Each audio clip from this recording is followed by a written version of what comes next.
In every storm, someone is being hunted. Lightning is not light. It is a strike, searching for what was stolen. And this chase began long before there were people. It began the way it always begins in our tales, with something taken. In those early days when the gods still crossed Yav in plain sight, Perun kept a great herd of divine cattle. Not beasts of field and fence, they grazed on cloud mist along the upper ribs of the world mountain, some white as fresh snow, some dark as thunderheads, horns tipped with a cold, shining edge. When they moved, the air remembered their hooves. Their bells rolled like far-off storm. Perun loved that herd the way a hard man loves the one gentle thing he allows himself to keep. It was wealth, yes, but also pride, and something like solitude given bodies. From below, Veles saw them. In Nav, those cattle were bright shapes drifting through stone, slow and calm, as if the mountain itself carried them in its ribs.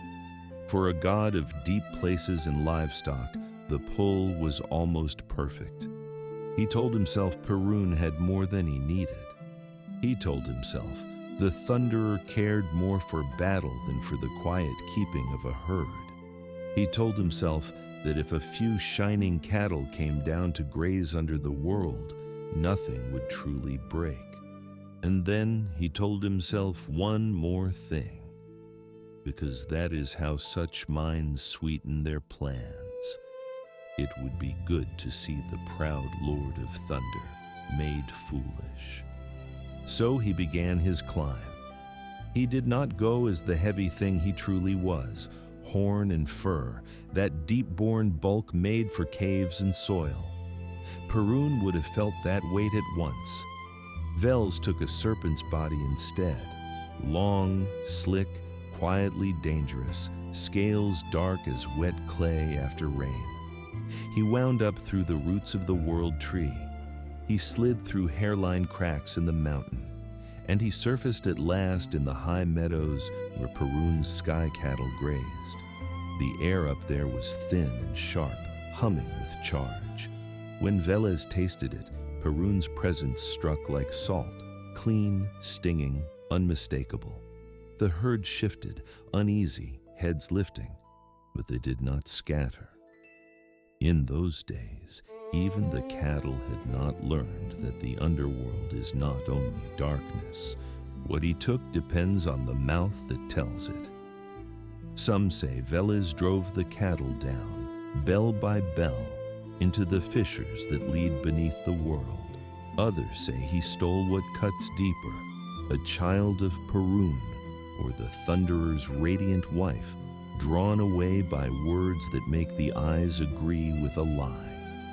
There are songs that swear he hid the sun itself in the roots of a tree, and that thunder is the sound of a father calling after what has been taken.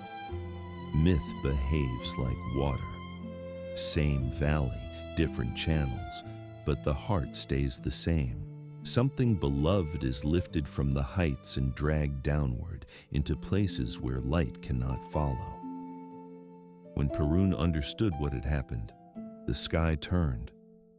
It had been a clear day, thin white clouds drifting, harmless as grazing cattle. Then they stopped. They gathered. The blue darkened as if a bruise spread across it. Birds went silent. On the mountain, the oak shivered and threw down a sudden shower of leaves, and inside Perun, something rose that was not simple vigilance. It was outrage, hot and cold at once, and it hardened into purpose. His hand closed around his weapon. He did not call a council. He did not send a messenger. He walked to the rim of the summit and looked down into the world.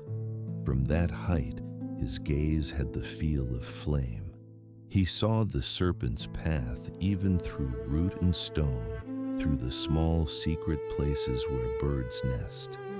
He caught the faint shimmer of passage where mist had been brushed aside, where something had been dragged across rock. He watched the trail slip into a cleft and vanish, downward, deeper, swallowing itself. And he knew who had done it. Fearless is a clean word, but that day it tasted bitter on his tongue. When Perun raised his arm, the clouds answered as if they had been waiting. The first true bolt of thunder fire flew from him and struck the mountainside. Stone burst, trees split, burning shards rained into the valley below. There were no men or women yet to stare up in terror, but spirits watched. Leshy, young guardians of forests that had only just learned to stand, peered out from fresh thickets.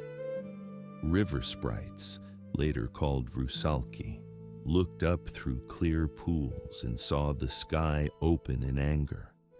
Even Mokosh felt it in her marrow as she worked the lowlands, pressing seed into damp soil. She stopped mid-motion and lifted her head. This was not the steady, obedient fire of Svarog's forge. This was something raw. Veles felt it too. The shock ran through the fountain and into his body where he clung to the stone. He hissed a curse, not from fear, but irritation. Perun's temper had flared faster than he'd counted on, so Veles quickened his pace. The passage tightened, then widened. Cold water dripped from the roof, mineral and sharp. If it was cattle he'd taken, they lowed and panicked, belly scraping rock where the tunnel narrowed. If it was a child, small arms clung to his pale neck, eyes wide in the dark. Veles murmured to whatever he'd stolen, soft promises of rich pasture below, of shelter from the hard sky. The promises did not need to be true. They only needed to keep moving. Above, Perun began the hunt in earnest. If the sky were a great uneven shield, each thunderbolt was a blow struck against it. Where he hit, the charge ran down into the world. He followed the trail not with sight, but with an instinct for imbalance. Wherever Veles passed, something betrayed him. A stone lay wrong. A puddle trembled without cause. A young tree leaned as if brushed by a hidden body. Perun read these signs without slowing.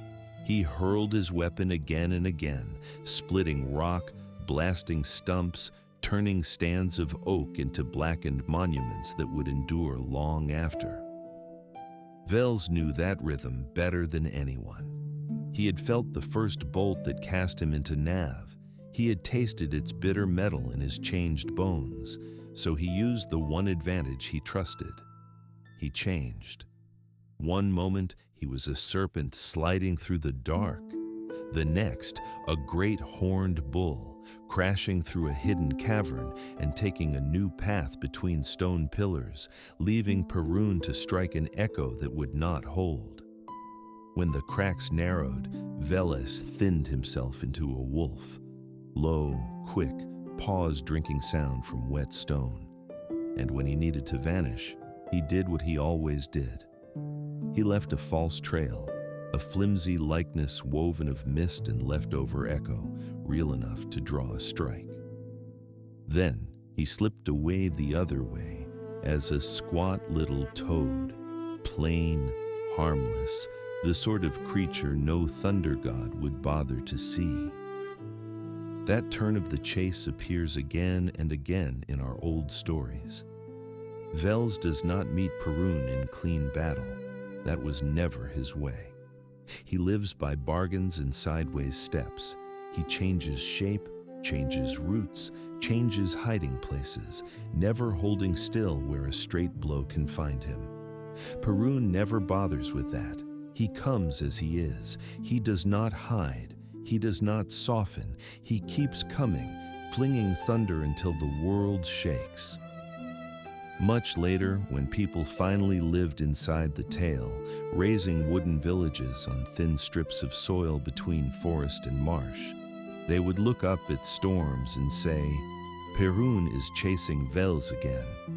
They would swear the underworld god hid in hollow trunks, in the bellies of black clouds, in roof beams, even in church bells.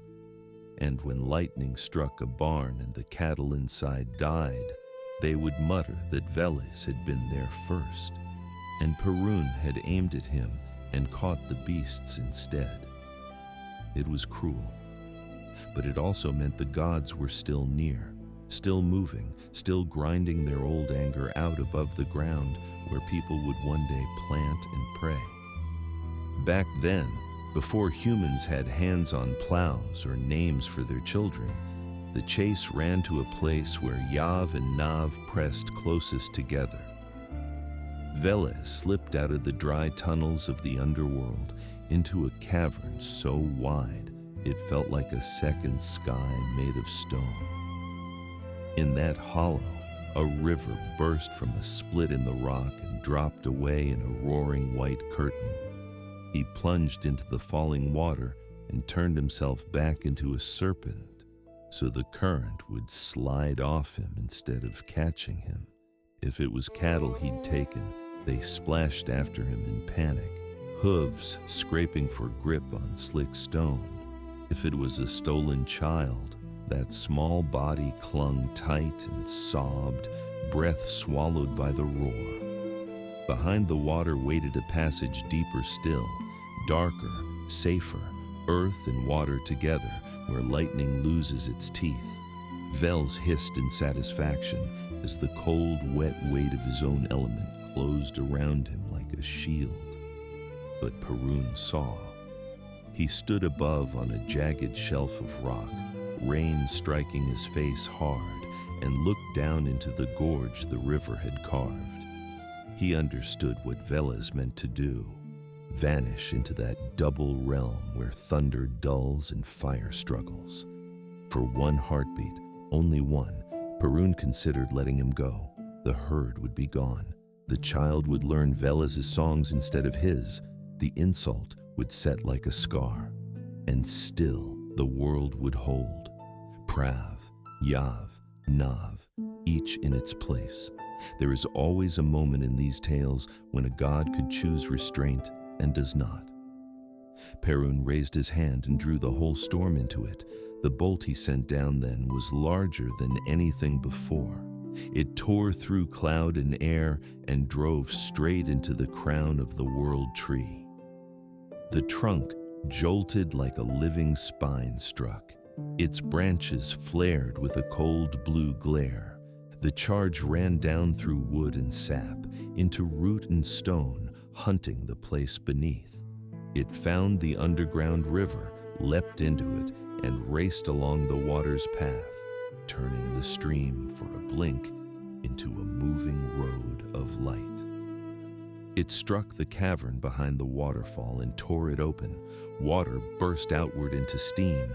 Veles screamed as the power ripped through him, through serpent and bull and wolf and man, through every shape he had ever worn. The stolen cattle bawled and dropped to their knees.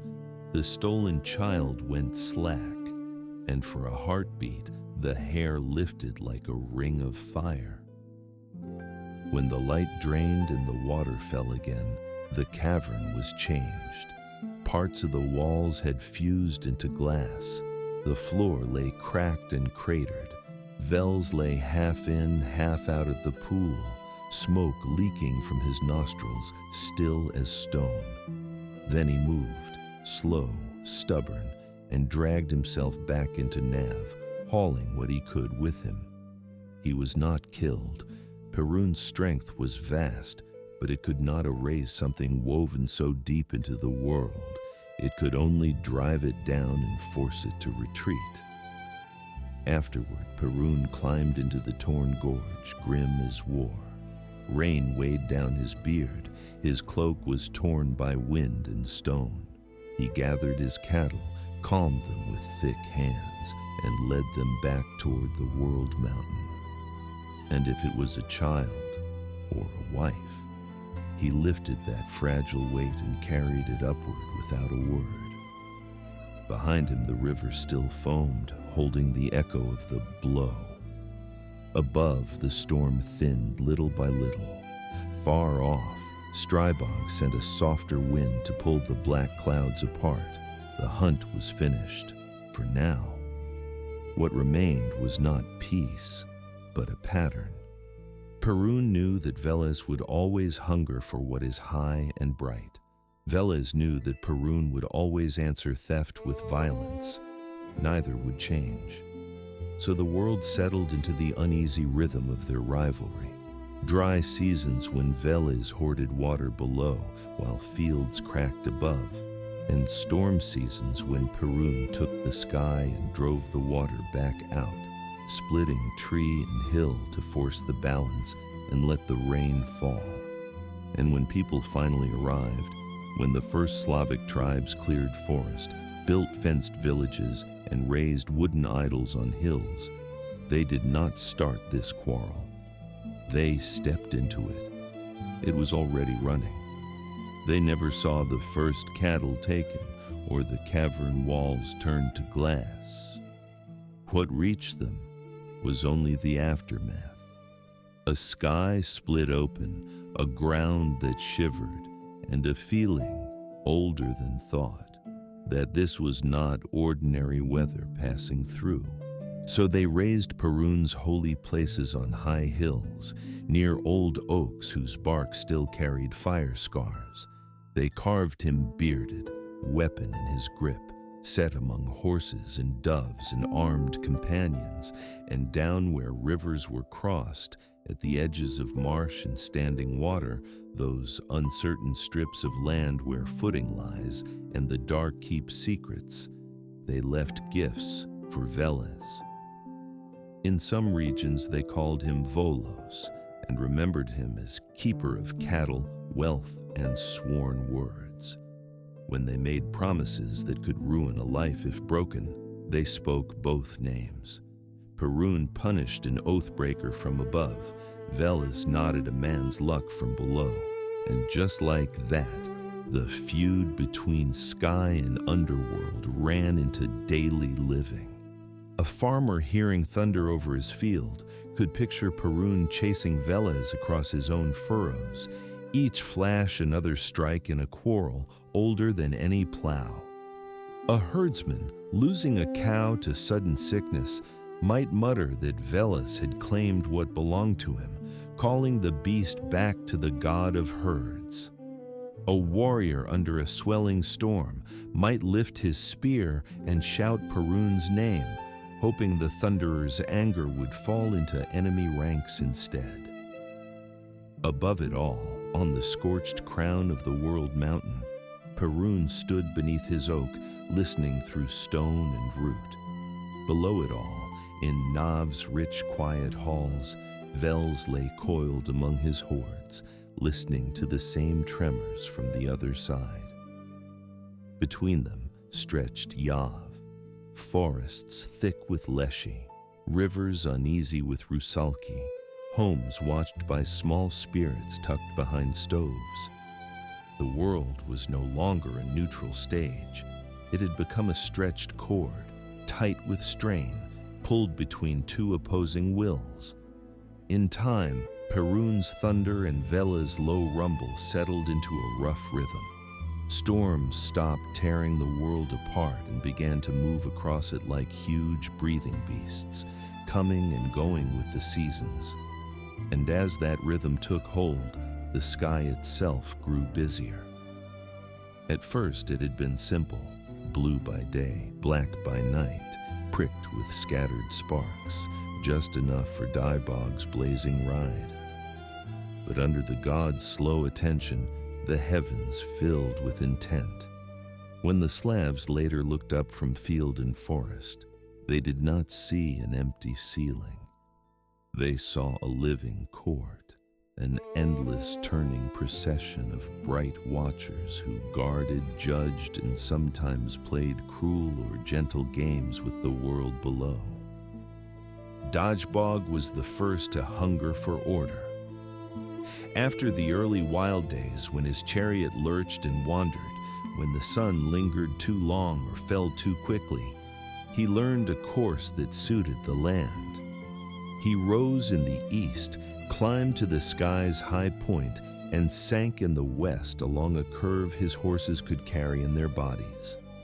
The gods measured that passage and named it a day. Svarog, who loved structure the way a smith loves a true pattern in metal, set invisible marks along that road. He forged faint rails of force, guides only heavenly eyes could see, that kept Dazhbog from straying too high or dipping too low. Dazhbog chafed at being reined in, but the world beneath him loosened its breath. Crops do not ripen under chaos. Rivers cannot find the sea if half the year boils into steam and the other half freezes under a sulking sun. Even with his path fixed, Dazhbog's work remained lonely. Each morning he rose from the far eastern sea, where he spent the night in a palace of red gold at the world's edge. Each evening he drove, worn through, into the dark waters of the west.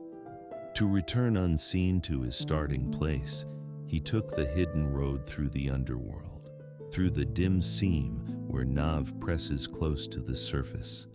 That passage was perilous. Unseen things scraped at the wheels. Shadowy hands reached for the sun disk, trying to steal a ray and dim it forever. In the earliest days, he forced his way through alone, jaw clenched, horses foaming. His only company, the hiss of black water and the low murmur of Veles, who took quiet pleasure in having the giver of light pass so near. Sooner or later, a guardian had to be set there. Whether Rod chose it first or Dazhbog begged for help, I cannot say. But the answer arrived as a star. The Slavs had many names for dawn, but one of the oldest is Zoria, the Shining. When Rod spoke that name, he did not lay it on earth or pour it into water.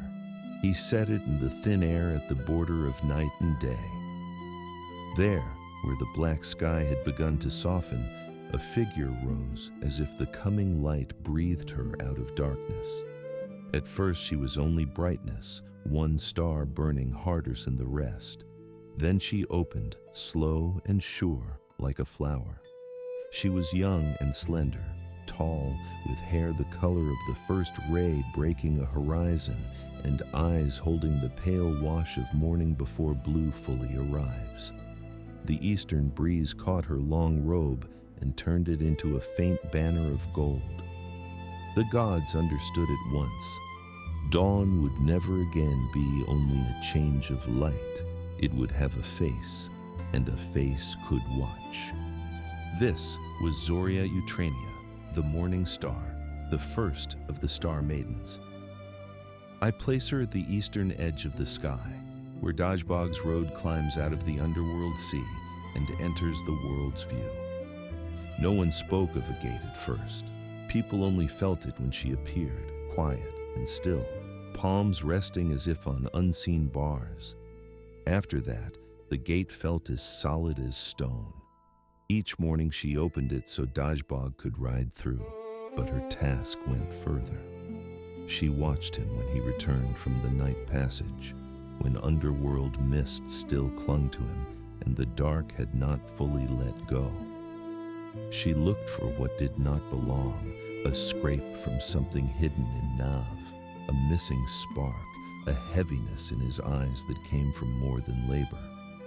If she saw such signs, she was meant to warn him, and if warning failed, to call for help, Perun, Svarog, even Rod.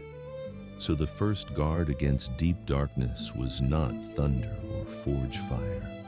It was attention, the steady, unblinking watch of a maiden who met the day before anyone else did. Later, when people sat through long winters and told stories to keep the dark from pressing too close, they shaped it into a love tale, Zoria Utrania and Dazhbog as lovers at the gate. I understand why. She is the first light of his morning. She sees him while he is still half wrapped in night and underworld smoke. In some songs, he arrives bruised and soot-marked, and she lays a cool hand on his cheek and smooths the marks away. In others, it is quieter. She is faithful, and he is proud and tired, unwilling to admit what the night road costs him. However they told it, the truth beneath did not change. Without her, dawn would be blind, the sun dragged up like a weight. With her, dawn became a meeting. Balance favors pairs. If there is a maiden to open the eastern gate for Dazhbog, then there must be another to close the western gate when his day is spent. In time, a second Zoria took her place, born of the same breath, yet settled at the far edge of the sky. Zoria Vechernaya, the evening star. She appeared in the deepening blue after the sun slipped away. Her hair was darker than her sister's, threaded with copper and crimson like sunset under heavy cloud. Her gown held the dusky violet of a sky on the edge of night.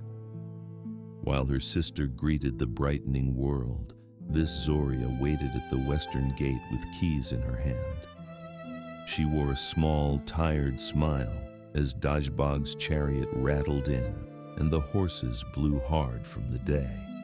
She listened to what he told her, often less about the turning of the world than about some small triumph or slight that had caught his notice. Even gods can be petty in old memories. She cooled him when he complained of Strybog's dust or Perun's storm stealing attention. Then, when Dazhbog drove the chariot into the hidden road, she watched closely to be sure nothing from below clung to the rails or tangled in the horses' tails. After he vanished, she shut the gate and locked it with a soft click only certain ears could hear. People later said the first star of evening was Zoria Vechernyaya's eye, watching to be sure the world settled into night.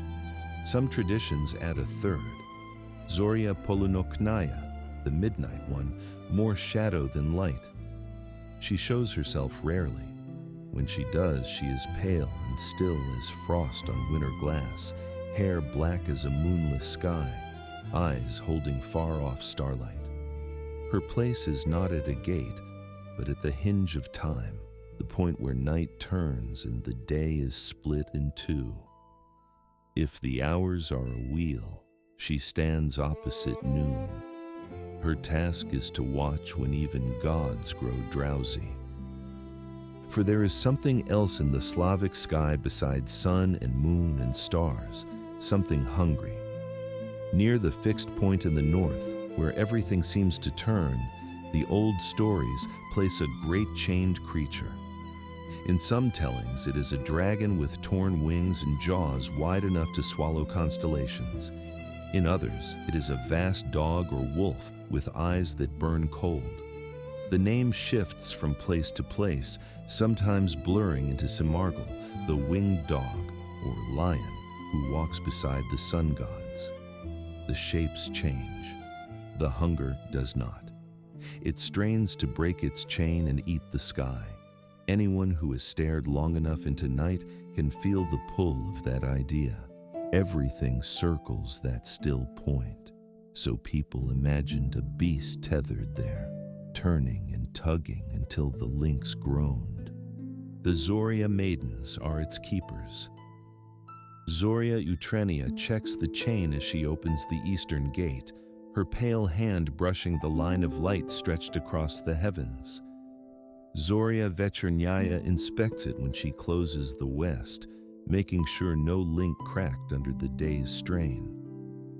Zoria Polunoknaya watches at the 1 hour when care is most likely to fail. Together, they keep the beast from finishing its slow work. The Slavs said that if the chain ever snapped, the hound would spring among the stars and devour them, beginning with the great wagon other lands call the Great Bear.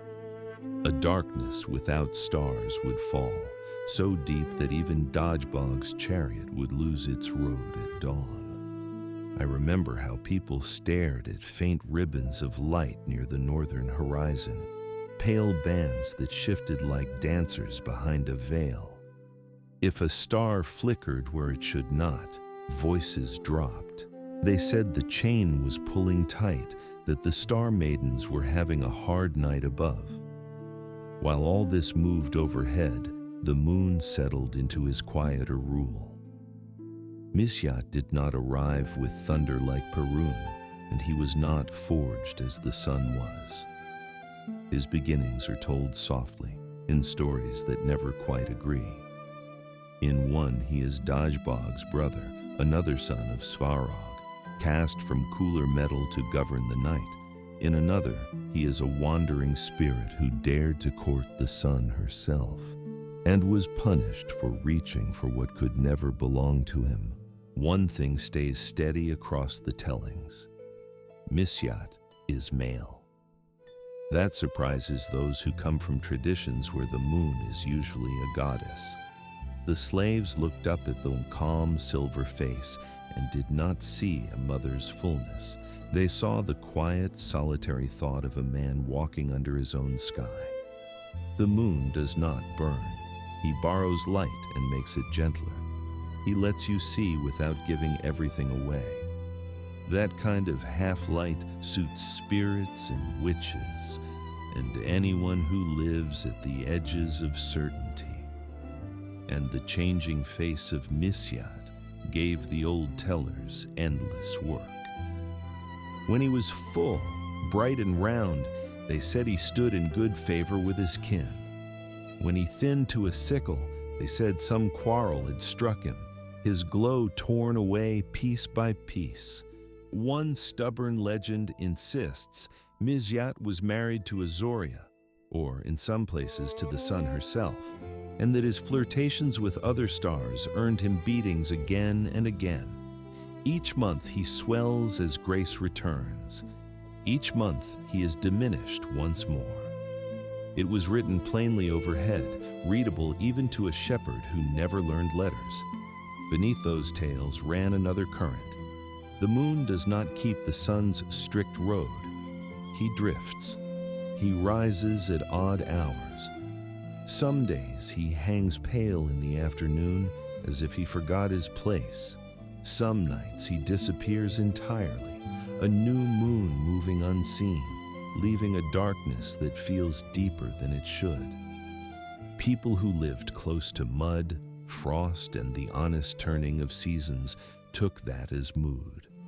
A god who keeps quiet company with lovers and travelers. A god who sometimes hides his face on purpose, giving the world a truly black night when certain work is meant to be done. A god who sometimes grows huge and coldly bright, spilling calm light over snow and water so no one can pretend the world was ever fully tamed. And then there were eclipses, rare enough to feel wrong. If the sun vanished at midday, people whispered that the chained beast in the north had caught the burning disk for a heartbeat, and the Zorias were fighting to wrench it free. If the moon turned red, they murmured he had wandered too near Nav, or that Veles himself had breathed on him. It was never just shadow, never just angle. It was family trouble, an opening for what usually stays outside the circle of steady light. Under all the names and drama, the land taught something simple. In Slavic country, winters run long and nights feel bottomless. People learn to look up. The sky tells you when to sow and reap, when to travel, and when to stay close to the stove. So the shapes they traced above looked like their own lives. They did not always see bears and lions. They saw plows and wagons. That bright curve in the north other peoples called a bear became a wagon rolling forever, pulled by unseen oxen. The Milky Way might be a road for souls, or spilled grain from a careless celestial farmer. In all of this, Dazhbog and Misyat and the Zorias were never distant ideas. They felt like members of a quarrelsome family whose moods reached down into frost lines and spring floods. Even Perun and Veles were stitched into that shining weave. When thunder had swallowed the sun, people said Perun was advancing across the sky, hunting Veles again. Lightning split harmless-looking clouds, and for an instant, the storm's hidden bones showed through. In those moments, the Zoria sisters could only stand at their gates and watch, but they made sure of one thing. When the storm passed, the sun would find his road again and not be left wandering. If lightning struck a tree or a house and set it burning, villagers said Perun had aimed at Veles hiding there and missed. When the smoke thinned and night settled, they looked for the first star and whispered a greeting to Zoria Vechernaya, grateful that at least she remained dependable. There were nights when the sky over Slavic land felt crowded with meaning. The full moon rode high, turning snow to silver. The Milky Way stretched from horizon to horizon like a pale bridge. The wagon of stars wheeled slowly toward the north, forever just out of reach of the chained hunger.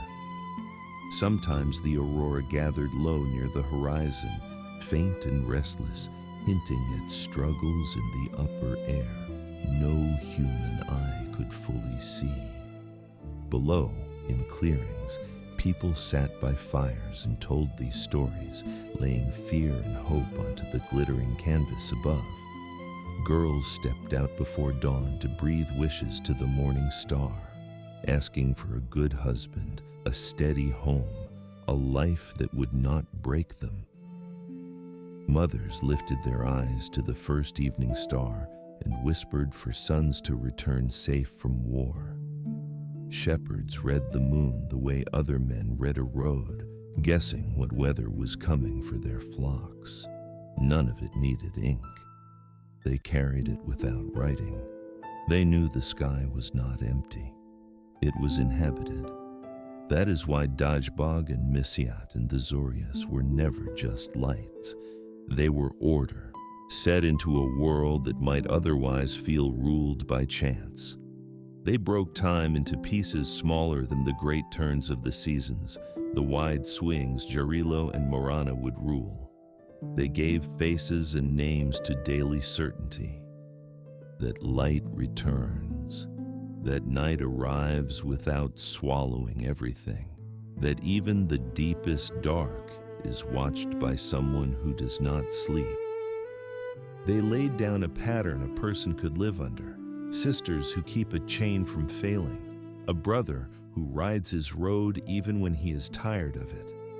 So the world above the clouds became a second stage laid over the first. Below, Perun and Veles clashed, thunder and theft, strike and retreat. Mokosh held soil and women's work. Svarog hammered and shaped. Dazhbog burned steady. Strybog sent wind where he wished. Above, the sun kept his curve.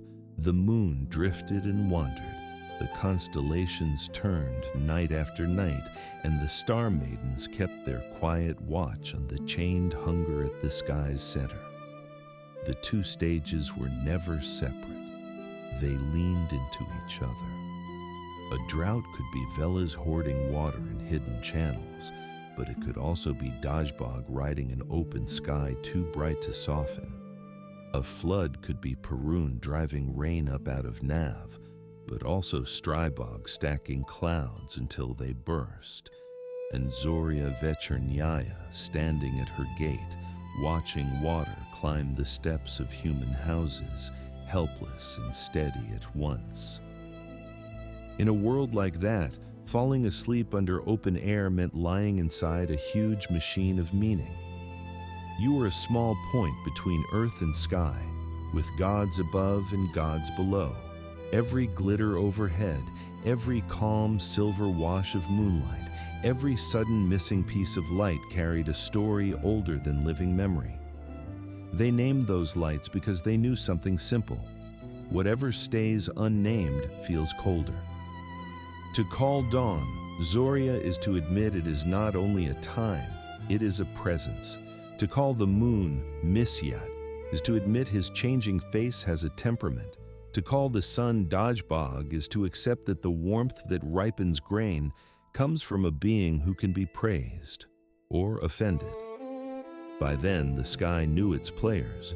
The mountain knew who held its crown. The underworld knew who coiled in its depths. Between the realms, a web of light stretched tight, held by bright maidens and stubborn gods. And there is a moment in the Slavic year when winter grips the land so hard it feels like nothing else ever lived here.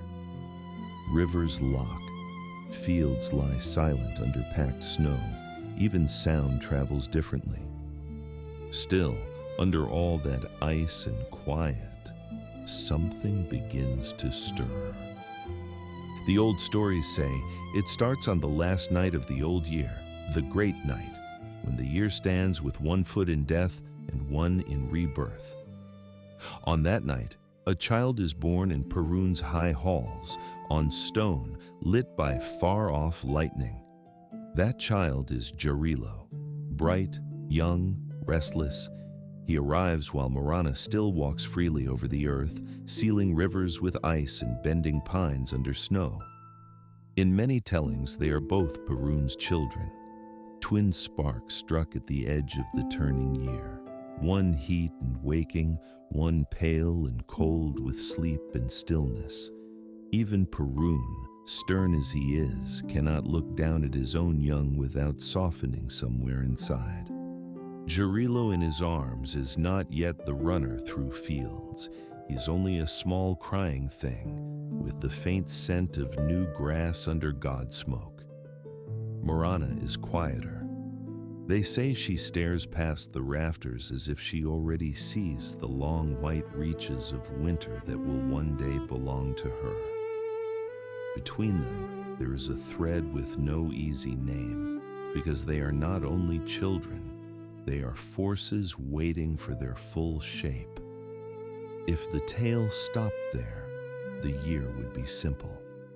But the story never stops where it could be simple. Because below, someone is always listening. In Nav, Veles feels their birth as a tremor through the roots of the world tree, through the deep veins under the mountains. He lies among cattle hordes and buried treasure and thinks about balance. Perun has the heights, the thunder, the oak, the peak, and now he has children, fresh-born power bright as lightning. Veles has his kingdom too, shadow, rich black soil, deep water, the buried weight of the world. But he is never satisfied. He reaches for what other gods call theirs. He tried once to unseat Rod and paid for it with a fall that still throbs like an old scar. Now he sees a different opening. You do not steal a storm god's throne the way you steal a purse, but you can steal his child. So on the great night, when the old year's dying and the new one has not found its feet, Perun sleeps for a handful of hours, his war gear loosened, his grip briefly unclenched. Even Svarog's forge glows low. Even the sun lies truly at rest in the underworld sea. That is when Veles rises. He does not take straight roads. He does not come up like an enemy with banners. He pours himself into mist and seeps through hairline cracks in stone. He slides along cold threads of water under Perun's hall. Then he gathers into the shape of a dark man, shoulders narrow, eyes still carrying the look of an animal. Watchers are there, hearth spirits, minor gods of threshold and flame, but their eyes are made for loud danger, not for something that enters like a flaw in the world's own mortar. They do not see him. He finds the cradle. The stories argue, as they always do, about where Morana is. In some tellings, she lies beside Jarilo, small and quiet as frost. In others, she has already been carried away, sent to the cold places, raised where winter belongs. Some say Veles looks at both children and knows he cannot take two without drawing Perun's full wrath down before he even turns back toward the roots. Others say he does not want Morana at all. That cold already has its place in the high world, and what he wants is what will green and grow. However he weighs it, his hand closes on Jarilo alone. He lifts the child, and for a breath, the baby opens his eyes and meets his. There is no fear. Jarilo has not yet learned what the names Perun and Veles mean. Then, Veles folds him into shadow and is gone. The cradle is left empty, and the year is bent, quietly, decisively, into a different shape. When Perun discovers it, his anger goes past thunder. The mountain shudders, trees tremble far out on the plains. Lightning snaps inside Perun's own halls and scorches his thresholds, but there is nothing there to strike. Veles is already below, slipping deeper through cold shafts of stone, holding the stolen godling tight like a treasure he will not share. Perun could hurl bolt after bolt into the deep, but he knows better. He cannot erase Veles from the world. He can only burn him, mark him, drive him down. So he stands beneath his oak and makes the sky ring with a vow. If his son ever returns, he will return under Perun's eye and no one else's. That vow hangs over every spring that follows. In Nav, Jarilo's life is not what later men would call hell. The underworld in these tellings is damp and rich, slow rivers in the dark, evergreen meadows under stone arches, cattle grazing on moss where sunlight never reaches. Veles rules there without challenge, and he raises the boy the way he raises all things, close to soil, close to water, close to what grows unseen. He teaches Jarilo the banks of underground streams, the language of roots, the lowing of spectral herds.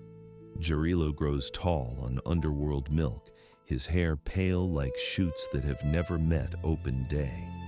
He learns to move through half-light, guided by faint fungi and the cold glitter of stone. He is Perun's son by blood, but Veles shapes his heart, earth and water finishing what storm and sky began. Time below does not move as it does above. In Nav, years fold back on themselves like fern fronds. A day in Yav can feel like an hour beneath stone. Still, the wheel turns for every realm sooner or later. Up in Yav, winters come and go. Snow settles on forests Mokosh has coaxed from bare stone. Rivers freeze, break, and run again. Someday, humans will mark those turns with rituals.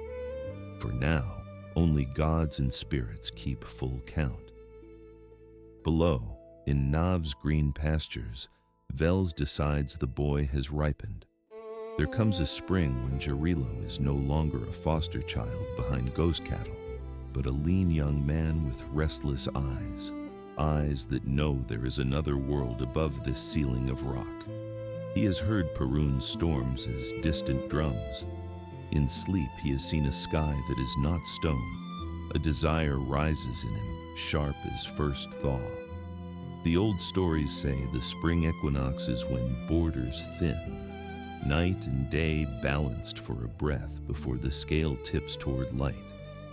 In Slavic memory, that is Jarilo's time.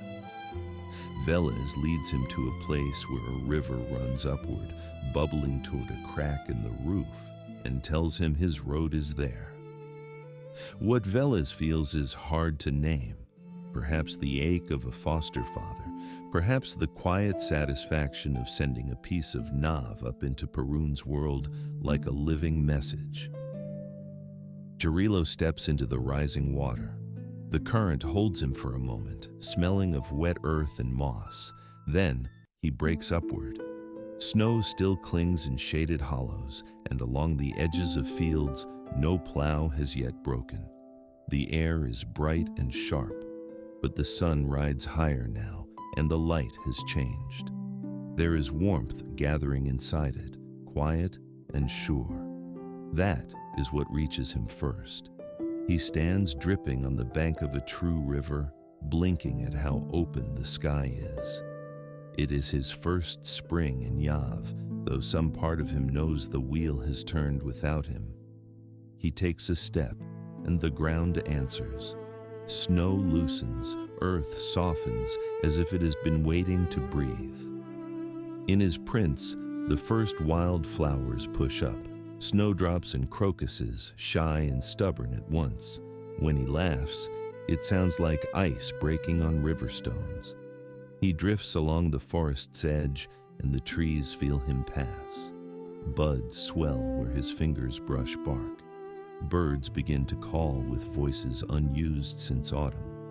Jarilo does none of it on purpose. He is not yet a careful god. He is young, and his presence alone leans the world toward life. Morana feels that lean. All winter she has held the surface in her hands. Lakes turned to stone, frost laced across roofs, forests bound in ice. In those months she is not a jealous lover or a grieving widow. She is simply what she is, the stillness that lets the earth sleep. But now Jarilo steps up out of Nav, and something in Morana's bones catches fire, sharp recognition. The tales say she does not yet remember him as the brother taken from the cradle. She only senses a presence both strange and familiar, like smoke caught in an old coat. She follows that pull and finds him in a clearing near a stream still half locked in ice. He stands ankle-deep in meltwater, laughing as it circles his legs. How she appears depends on who tells it. In some versions, she is still winter, tall, thin, wrapped in hoarfrost, eyes hard as ice. In others, she has begun to shift, cheeks touched by sun, frost at her hem turning to beads of water. Either way, Jarilo is caught. He grew among stone and shade, and here is beauty that is clean and keen, beauty that can cut as easily as it can charm. He bows, perhaps with mockery, perhaps with awe. She studies him with cool curiosity. It is their first meeting in Yav, and the future of the seasons hangs on it without announcement. From then on, spring stops being only temperature. It becomes pursuit. It becomes courtship. Jarilo follows Morana as she retreats before the rising warmth. Where she lingers, frost holds. Where he comes close behind, it breaks and runs away and drips. They speak, but the words are gone now. No one remembers the lines. What remains is what people did with them. Across Slavic lands, villages later acted out that turning. Young men in wreaths carried green branches through the streets as Jarilo made visible, stopping at houses for small gifts and to bless the year. Girls tied ribbons to birch trees and sang him into their fields and their hearts, half love song, half sacred memory. And at the same time, they made Morana. Often she was a straw effigy in an old woman's clothes, scarf over her head. Sometimes broken pots hung at her neck. They carried her through the village, singing to mock the cold and beg heat to return. Then they ended it one of two ways: burned on a hill, sparks rising into spring dusk, or thrown into a river, the current tearing her apart and carrying her off. They did not do it because they hated her. They did it because they understood her. She must die again and again so she can be born again. The drowning of Marzana is only one echo of that deeper cycle where Morana kills and is killed in turn. And the turning does not stay gentle. As spring strengthens and leans toward early summer, Jarilo and Morana draw closer. Morana thaws fully. She becomes a maiden in truth, no longer the gaunt frost figure, but a strong young woman with hair like dark water and skin warmed by sun. Jarilo changes too. The laughing boy hardens into someone who can carry weight. Mokosh teaches him seed and soil, how to move through fields without crushing what has begun. Svarog teaches him respect for the metal that will cut and bind grain.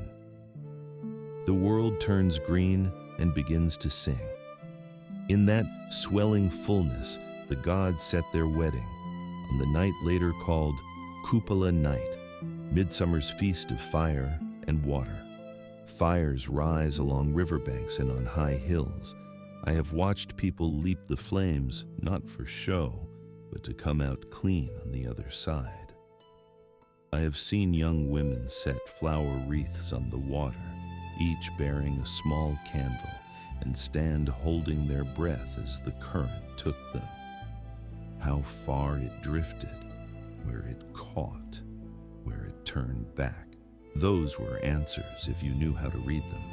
Lovers slipped into the dark woods too, hunting the fern flower, the one that should not exist, said to bloom only at midnight, only for a heart that does not lie to itself. All of that was the human echo of something larger. The true wedding was Jarilo's and Morana's, held under a sky crowded with stars, with the blessing of nearly every power that mattered in Prav and Yav. Perun was there. I remember his face. Pride, yes, but also that tightness when joy mixes with unease. His sun was back under his sky. That alone should have been enough, but Jarilo had been raised below. Veles' touch clung to him like dark soil that would not wash out. And to watch Jarilo take Morana as his bride, Perun's daughter in many tellings, was to watch more than a marriage. It was rival realms joined. Jarilo, the green hand of Nav, reaching into Perun's house. Morana, the cold breath of the heights, choosing a path that would one day brush even the underworld. Rod understood it best. The world goes stale if nothing crosses its borders. The wheel needs friction to turn. So the ceremony went on. That night the sun lingered, longest day, and Dazhbog poured light over everything as if unwilling to let it go. The Zoria sisters watched from their gates. Dazhbog sent only gentle winds. Mokosh stayed close to Morana, touching her hair and wrists, quiet marks binding her to soil and harvest fate, not only to frost. And Veles watched too from the edge of it, keeping to shadow, perhaps under trees, perhaps by a river bank. He did not interrupt. He did not need to. His claim on Jarilo was already written into the boy's bones. For a time after the marriage, the world seemed balanced. Fields stood thick with grain, fruit swelled on branches, rivers ran clear. People felt Jarilo in every green thing they touched and danced late into the night, knowing their food depended on the season-staying kind. And they were right. While Jarilo and Morana loved each other, the year was generous. But no young marriage stays sweet forever, not even between gods. The change came before anyone named it. The sun began to sink a little earlier each day. Summer deepened, yellow crept along the grasses. Then the first cracks showed. Jarilo is a god of restless growth. He belongs to what pushes forward and will not stand still. Raised by a trickster, he learned early that rules are patterns meant to bend. Morana, even warmed, still carried winter within her. She understood endings. She understood borders. In many tellings, Jarilo strays, sometimes with a mortal woman, sometimes with another fertility goddess. Perhaps to him it was not betrayal at all. Life, for a vegetation god, always spills into the next furrow. But Morana did not see it that way. She had given up winter's untouched solitude for him. She had softened her edges, let snowfields turn to meadows. And when she learned what he had done, the old cold rose in her, sharper now, because it had once been invited in by love. That is where the story changes its tone. It stops being a love song and becomes a blade being drawn. Harvest was coming. The grain Jarilo had woken stood tall and heavy, heads bowed with ripe seed. It had to be cut. If it was not, people would starve, and among gods that means the grain god must die. Some say Perun kills him, keeping his vow that no child of his serves two masters. Some say Morana's brothers strike him down in jealous rage. The older, harder tellings place the act with Morana herself, among tall stalks, scythes ringing like a deadly choir. She confronts Jarilo as the last sheaves fall and strikes him at the moment of fullest abundance. His blood sinks into the earth. The stalks are trampled and broken. The spring god falls at the richest hour. And it is not only murder, it is sacrifice. It is the turning of the year. You find that shape everywhere. The grain spirit who must die so seed can be buried and rise again. In the Slavic telling, Jarilo is not left where he falls. Morana breaks him apart and scatters him. Some stories press deeper into the dark. In one, she uses what remains, bone and flesh, the way winter uses all things, building herself a hard house as the fields empty. In another, she plants his pieces like seed, each fragment buried so it can rise again when the wheel turns back. Either way, it is harsh. But for people who live by sowing and reaping, it fits. Life feeds on life.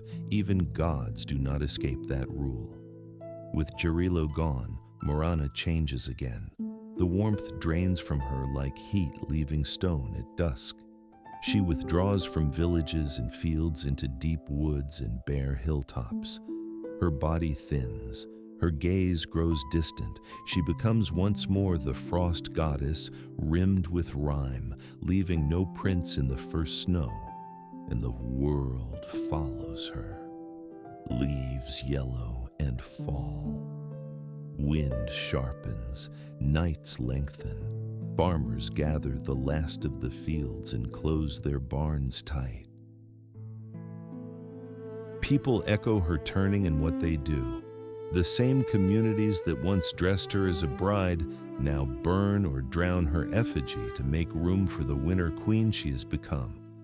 No longer someone to woo, but someone to fear and honor. Winter under Morana is not an error or an accident. It is her will made visible. She moves through sleeping villages as frost spreads across window panes like her own pale fingers. She crosses frozen rivers and listens to the ice groan beneath her steps. She watches cattle breathe steam in their stalls while people gather close to hearths, telling old stories to remind themselves that the seasons are not random, that they rise from living powers. And under her rule, Jarilo has returned to Nav. He is no longer a bridegroom, not even a youth, only a memory and a promise. His spirit lies coiled in the dark soil like seed that will not die, waiting for the night when it can wake again. Still, even winter must loosen. The wheel turns back to great night. Fires burn low. Old years fall away. In some tellings, Morana cannot cross in her full winter form. She cracks and is carried off by rivers or burns down to ash in hearths. In others, she dissolves into snow, leaving only her name in the cold. The meaning is the same. The winter goddess fades as Jarilo is born again. The cycle resets. Perun's house holds infants once more. Veles feels new life stir through the roots of the world and reaches upward. And the story begins again, changed only in small ways, changes year after year. For the Slavic people who lived inside this myth, Jarilo and Morana were not distant symbols.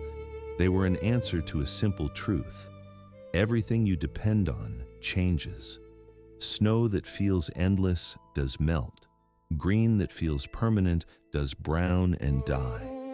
Their lives, work, food, survival, rested on faith that after every winter, spring would return. So they told that truth as a love and a killing, a wedding and a betrayal. It made cold into more than lack of warmth, harvest into more than grain in a pile, and it gave people a place inside the cycle. When they drowned Morana's straw body in a river, when they sang too loud and leapt midsummer fires, they were not only celebrating, they were helping the gods die and return. That is why, in some places, the figure carried from the village in spring was called not only Marzana, but death itself. Children shouted at her, told her to leave, promised new life would follow. Then she was burned or thrown into water and watched until she vanished. And right after, something green was carried back in. A branch, a small evergreen dressed with ribbons, a living sign of Jarilo's return. Two motions, out and in, death and rebirth. The same movement the gods make between Yav and Nav, between Perun's high halls and Veles' deep chambers. That is how myth, ritual, and the hard work of farming braid together until you cannot tell where one ends and the other begins. The Slavic wheel of seasons is not a simple circle. It is abduction and fosterage, pursuit and wedding, betrayal and death, grief and a renewal no one escapes.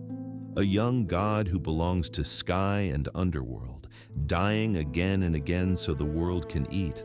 A goddess who must harden and soften her heart, loving and destroying the same figure across the years. It feels human in its reach, even when it moves on a god scale. And if you walked far enough into that Slavic world, past Perun's split oaks, past the hills where Veles coils, you would come to a house that is more than a house, beneath a tree that is more than a tree. The old tellers knew a place is easier to carry than an idea. The tree is the world tree, roots sunk deep into Nav, crown brushing Prav, trunk steady in Yav. Against its trunk stands a low cottage with smoke curling from the chimney, built of logs that never rot and roofed with turf that stays green. At first glance, it might pass for a widow's home, a small flock nearby, a loom by the window. But it is not. It is Mokosh's house. Inside, the air is always warm, smelling of wool, damp earth, and bread, as if the stove has burned since the world first learned to be cold. The clay floor is worn smooth by centuries of bare feet. From the rafters hang bundles of flax pale in the shadow.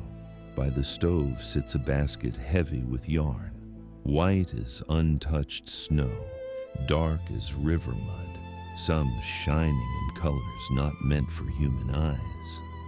In the center stands a woman built as if she could hold the house up if the beams gave way. Broad-shouldered, steady, solid as an oak trunk. Her hair is braided tight. Her hands are large and sure, made for work.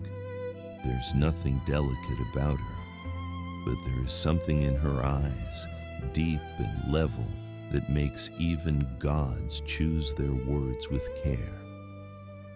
That is Mokosh. People called her the moist Mother Earth. They came to her for spinning and weaving, for women's work and women's fortunes, and for the quiet arithmetic no one escapes. What begins must end, and every act lands somewhere in the pattern. I remember when the world was still young, when Rod had only just spoken the first names into being. Mokosh rose from wet soil with mud on her skirts and moss between her toes. She walked through Yav, and where she laid her hand, the ground grew richer, as if it had been hungry before she touched it. When people finally came, they did not always call on her for storms or sky law. They called her for what mattered every day.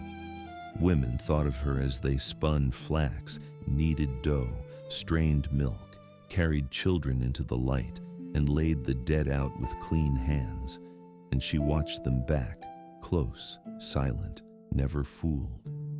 If Perun is the law that strikes from above, Mokosh is the law beneath your fingertips. On the far side of her cottage stands a loom, old enough to seem grown from the world tree itself.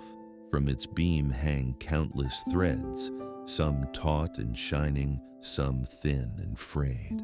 They are not wool or flax, they are time, stretched from birth to death for everything that walks the earth. Mokosh does not work alone. Around her sit the Rojanitsi, the birth goddesses, the ones who spin, measure, and cut. Most stories keep them as three, because people like a beginning, a middle, and an end.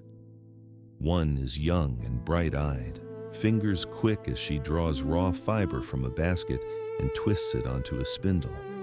One is older, steady, and intent, guiding thread onto the loom with calm precision. The last is the oldest, hair gray and bound tight, scissors shining at her belt. She speaks rarely, but when she does, even the thread seems to listen. Their name comes from an old root, bringing forth, giving birth. Villagers believed that when a child came wailing into the world, these unseen women gathered in the corner of the house, hidden from human eyes but fully present, and spoke over the new life with Mokosh, and with Rod too, the first ancestor, even when the story does not show his face. They decided how long the thread would be, how many knots it would hold, where it would cross others in the great cloth, strength or frailty, plenty or hunger, love or loss. They spun and murmured, and at last one would nod. The first length of thread was set. After that, even gods hesitated to interfere. People knew this without ever seeing the cottage or the loom. That is why they tried to stay in the weaver's favor. Long after the old gods faded behind newer prayers, villagers still left offerings for the Rojanitsi on quiet nights. Porridge, bread, a cup of beer, or mead. In some places there was even a day each year when the housewife swept the floor clean, laid a white cloth on the bench, and invited the fate women to eat while the family slept. And mothers. Mothers always remembered.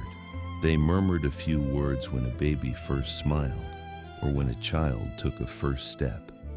They might thank the new god aloud, but deep down, there was still that private nod toward the three who had already measured the path. Mokosh presided over it all with a strange mix of softness and iron. She could feel compassion, but she did not bend. And it tells you something that among the highest Slavic gods whose names survived clearly, she is the one woman we still speak of without guessing. Her domain mattered that much. While men carved Perun on hilltops and swore by Veles at riverstones, women whispered Mokosh's name over spindles and looms. She belongs to moisture, water, and soil, but also to the wet truth of life, blood and milk, the fluids of birth, love and death. It is no surprise she is tied in folk belief to wells and springs and to Fridays, the day women often refuse to spin, because you do not insult the one who holds your thread. If someone broke that rhythm, stories said thread would snarl, cloth would tear, luck would sour. The loom does not forgive carelessness, and in that cottage, the Rojanitsi spin not only for humans, they spin for gods as well. Perun's thread is thick and bright, knotted where Veles has tugged at it, Veles is dark and winding, looping through the cloth like a tunnel around deep roots.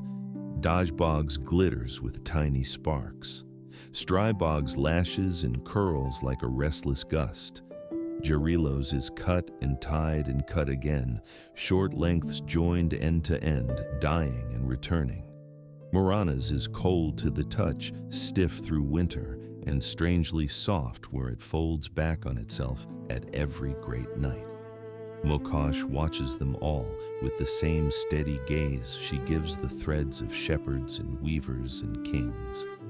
Before fate, the distance between a god and a plowman is not as wide as people like to think. If you could see what grows on that loom, if you could stand there long enough, you would see the whole Slavic cosmos woven into one cloth. Perun and Veles collide again and again, white against black, season after season, the pattern repeating even as details shift. Sun and moon stitch gold and silver through it. Jarilo and Morana turn within it like a spiral, green rising, green cut down, frost returning, frost easing again. And everywhere in the weave are villages, each human life only a small knot of color, yet together forming larger shapes, migration, war, marriage, alliance, patterns visible only from a distance. Mokosh and the Rochenitsi never stand back. They remain inside the work, like breath inside the lungs, feeling every pull and strain, knowing where the cloth tightens, where it snags, and where it might tear if forced. People like to tell themselves someone could go to that cottage and argue. A hero claiming his lot is unfair. A mother demanding her child's thread be tied back in. A god wanting an enemy's strand shortened out of spite. Old talk hints that a few tried. Men at lonely crossroads, offerings at stones and trees, witches whispering to house spirits and forest lords. But few ever faced Mokosh and the Rochenitsi directly. They are too old for that, too deep in the bones of the world. You can bring gifts, show respect, keep the right silence, but you cannot unweave what is already set without loosening far more than you meant to touch. That is the truth the Slavs understood. Even in a world full of gods, not everything can be bargained away. A sacrifice might soften Perun, an offering might coax Veles, a crust of bread might calm the domovoi. But beneath those small trades runs the larger strand, how a life is meant to move, spun and measured long before desire learned its own name. That strand belongs to Mokosh. She is not cruel, no blind cutter snipping for sport. She is careful, counting who came, who left, who ate, who went hungry. The Rochenitsi spin beside her, sometimes laughing, sometimes sighing. They are not tormentors, they are craftsmen. What matters to them is that the pattern holds. I have heard a child ask why one person is lucky while another fights for every crumb. The grandmother shrugs and says, "It was written that way." Written where? Not in a book, she answers, in Mokosh's cloth. That answer can soothe you and chill you at the same time. It says your life belongs to something larger, made with care, and that you cannot choose just anything. You walk the thread you were given, but you still choose how you carry it. In the Slavic balance, Mokosh and the Rochenitsi matter as much as thunder, winter, and sun. Without them, everything would be noise, powers colliding with no order, no sense of when anything should happen. They are the quiet beat under the whole song, while storms roll and seasons turn above. In the cottage by the world tree, the spinning never stops. Wheels whisper, the loom creaks softly, hands twist and measure without rest. But there comes a moment in every old world when it begins to glance behind itself. The Slavic lands had grown crowded with presence. Forests murmured with leshy, shaggy lords who could fold into bark and branch and turn a traveler until he doubted his own steps. Rivers carried rusalki, pale drowned maidens whose songs could draw a person out of himself. Fields had their watchers too, the polviks, guarding grain and sometimes leading a drunk farmer in circles until dawn. In every home, a domovoi crouched behind the stove, small and furry, grumbling if the floor went unswept or animals fed out of order. And above it all moved the greater ones, Perun shaking the sky, Veles rumbling below, Dazhbog pouring light, Mokosh watching the threads. It could have remained that way, a world where every tree, every hill, every storm had its keeper. But beyond the Slavic forests, the wider world was shifting. And change travels along rivers and trade paths more faithfully than armies do.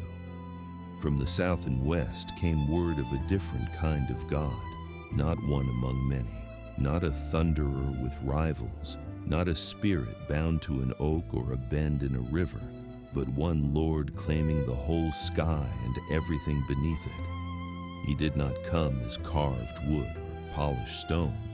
He came in books, pages of marks that to unused eyes looked like lines of black ants. He brought other stories, deserts and far seas, prophets, a crucified savior, a garden lost at the beginning, a city of gold waiting at the end. His name rode north with priests and merchants who had seen icon-lit churches in Constantinople. It settled into the plans of princes who understood that one God could be comfort and leverage. The chronicles like to fix everything to one moment, the baptism of the Rus, when Grand Prince Volodymyr of Kiev led his people into the Dnieper and turned toward the new faith. On parchment, it looks tidy, treaties, politics, a choice made. But in the older reflection that runs alongside those records, it does not feel tidy at all. It feels like the world holding its breath. They say that before Volodymyr brought his people to the river, he brought Perun there first. Above the city, on a hill, stood the thunder god's idol, tall wood, painted face, beard carved deep, eyes set with bright stones catching the last light. The prince had sworn by that figure once. Back then, men swore by what they could see and touch. That day, with new priests watching, he gave the order to pull it down. The idol struck the ground. Ropes were thrown over it. It was dragged through the streets. Some jeered, some crossed themselves, some stood silent, some turned away, unable to watch. At the Dnieper, they shoved Perun into the current. The log rolled and bobbed, snagged for a breath on a sandbar, as if the river hesitated, then slipped free and was carried on. A cry rose from the shore, half mockery, half farewell. The river bore the old Thunder Lord downstream, past sandbanks and willow bends, past villages where his name would still be muttered when storms came. If you read it as plain history, it looks like an ending. But in the way the old world works, it was more like a retreat. Gods do not vanish when their wooden faces are drowned. They change their skin. Perun did not leave the sky. Thunder still came, lightning still split oaks, fear still needed a name. The new faith offered one that fit well enough. Elijah, the fiery prophet, rose to heaven in a chariot of flame. He belonged to the new God, but his story carried the weight of the old thunderer. So when storm clouds gathered, peasants looked up and said, not Perun, but Elijah, imagining him riding the clouds, hurling fire at what threatened the fields. The name changed. The feeling did not. Veles found masks as well. He had always lived at the edges: cattle, wealth, hidden water, buried treasure. The new religion had no place for horned lords of the deep except as enemies. And still, people needed someone to watch their herds, their coins, their dangerous crossings over river and sea. In some places, St. Nicholas took on that work, protector of travelers, guardian of wealth, the one sailors prayed to in storms, much as grandfathers once whispered to Veles at a riverbank. Elsewhere, St. Blasius became the shepherd saint, tied to flocks. Old habits sank into new names. A peasant might stand before Nicholas's icon, gold halo, painted eyes, and in the back of his mind, Nicholas was not only a bishop from distant Myra, he was also the shadow of a horned god lying among roots and cattle in the dark. Mokosh did not vanish either. The moist earth mother who watched over spinning and women's fate slipped quietly into the blue cloak of the Mother of God and into St. Paraskeva, whose day was Friday, whose name clung to washing, spinning, and the rules women kept. The church preached virtue and piety, but village women lighting candles before those icons sometimes saw something older in the faces, a memory of strong hands, wet soil, and wool. On Fridays, many still refused to spin, not only because a priest said so, but because the old fear endured. Work on her day and thread will snarl, cloth will tear, luck will twist. Other powers found their shelters too. Jarilo's spring rites softened into the feasts of St. George and St. John, when livestock first went to pasture and fires burned on hills. Morana's straw body, burned or drowned at winter's end, lived on inside carnival customs long after her name faded. The Zoria sisters were harder to baptize. Their watchfulness slid into guardian angels or into the quiet wish made at the first evening star. And the Rojanitsi, the spinners of fate, shrank into safer shapes as well, saints at childbirth, and the stubborn sense that no child arrives without unseen women bending over the cradle. For a time, the Slavic world lived in two lights at once, what later scholars called double faith. The church stood on its hill with bells and painted saints. The priest chanted of one God, his son, his mother. People crossed themselves and took the sacraments, and they meant it. Then they went home and still left bread on the stove for the domovoi. They crossed themselves in a motion that also traced the old sun circle. They warned children about the leshy in the forest and the vodyanoi in the mill pond. They lit Easter candles and still hung dyed eggs on birch branches in spring, carrying Jarilo's promise even after the name had faded. Even Baba Yaga, most famous of the old witch shapes, feels like a splinter of that earlier world that refused to be buried. She lives in a hut on chicken legs, turning its door as she wills. She flies in a mortar, sweeps her trail clean, eats the foolish, and gives advice when it suits her. She sets impossible tasks and expects them done.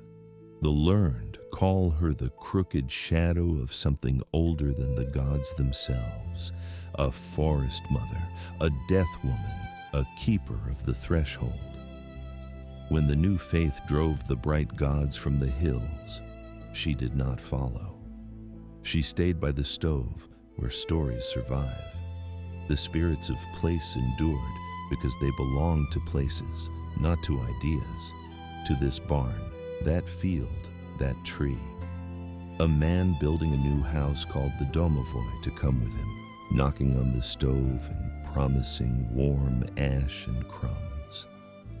A miller tossed bread or a coin to the vodyanoi, so the river would not turn against him. In those small acts, the old truth kept breathing. The world is crowded with unseen eyes, unseen hands, and hungers that are not human. The new faith spoke of angels and demons, but villagers laid those words over beings they already knew. A priest might call the Leshy a devil, and still a hunter would leave him a gift in the woods as his father had. And if you walked, only in thought, back to the cottage under the world tree, where Mokosh sits with the Rojanitsi, little would seem changed. The loom still creaks.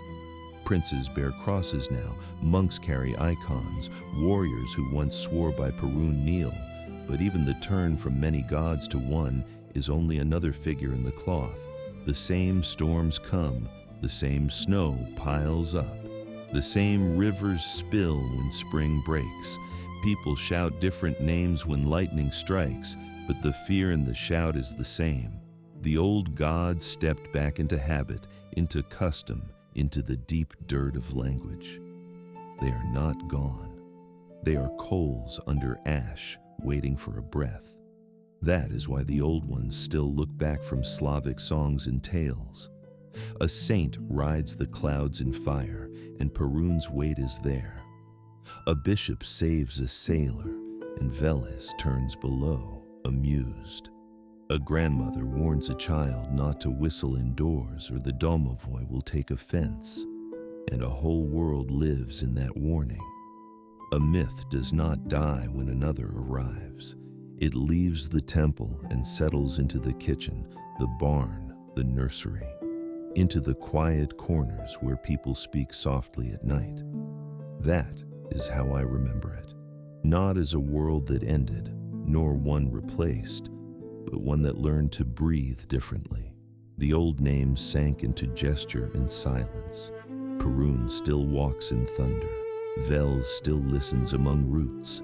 Jarilo still rises with green. Morana still waits in thinning leaves. Mokosh still counts, keeping the weave from tearing. And people still live between them. They plant and reap. They love and lose. They tell stories so the dark does not feel empty.